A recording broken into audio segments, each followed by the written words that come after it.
Speaker, that's a very worrying trend. Nikki Wagner. Speaker, I'm pleased to take a call on the estimates for vote conservation. And contrary to what our previous speaker has spoken about, the actual expenditure for DOC has increased over the last 6 years. The appropriation this time is $444.9 million for 12 and 13, and that's slightly up on the actual expenditure of $437.8 million in 2011 and 12. And actually, that expenditure has been trending up for the last 6 years, and it is now almost double what it was in 2001 and 2.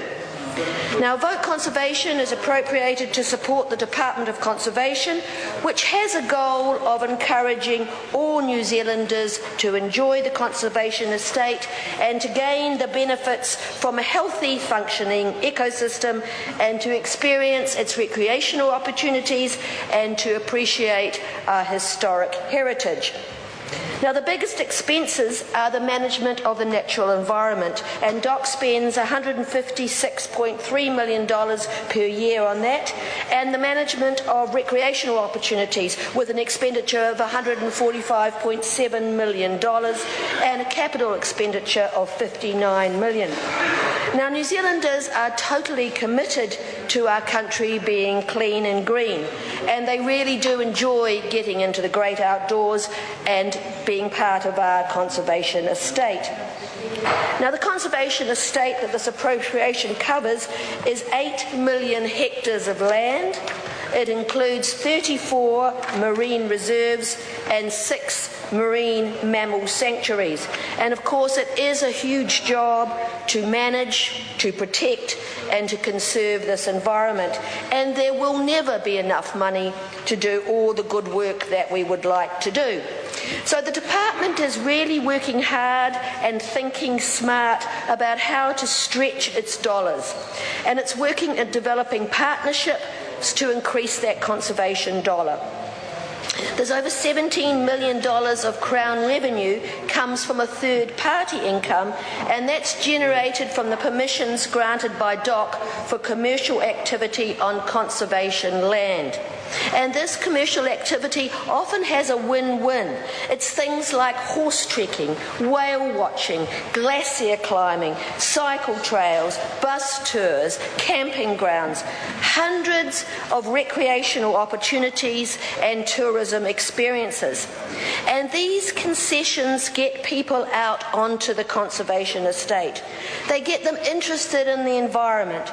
They allow them to enjoy and appreciate our great outdoors and provide income so we can look after it. Now, I was very pleased to see that in the review the Minister is looking at the returns on concessions to ensure that we get the best possible return from the commercial use of our conservation estate. Now, it's interesting that Eugenie Sage talked about conservation partnerships, and partnerships with corporates are becoming increasingly popular. They seem to be particularly keen on supporting our iconic birds, things like the kiwi, the kakapo, the kokako, and even the pukeko have their own projects. And the dollars invested by New Zealand businesses mean that the taxpayers' conservation dollars can go even further. Now, I think we've all been captured by Sirocco the kakapo. He is the face, or should I say the beak, of the kakapo recovery program. And he can be seen advocating that recovery program on Facebook and Twitter. And he has a lot of public appearances around the country. Now, that kakapo recovery program has been sponsored by Rio Tinto Alcan since 1990. And when they took that program out, there were only 50 birds alive, and there was a real feeling that they may face extinction. Now, they have worked hard, this is Rio Tinto, with DOC and Forest and Bird, and there are now 129 adult birds, and they have a a goal to establish 150 adult breeding females, and they're on their way towards that. And Rio Tinto's support is financial, of course, but it's also practical and strategic. And the kakapo and all of us who value this special bird are the beneficiaries of that. Now, Air New Zealand has always been particularly supportive of the conservation projects. The Honourable Ruth Dyson. Chairman, I'm delighted to join in this debate on the appropriate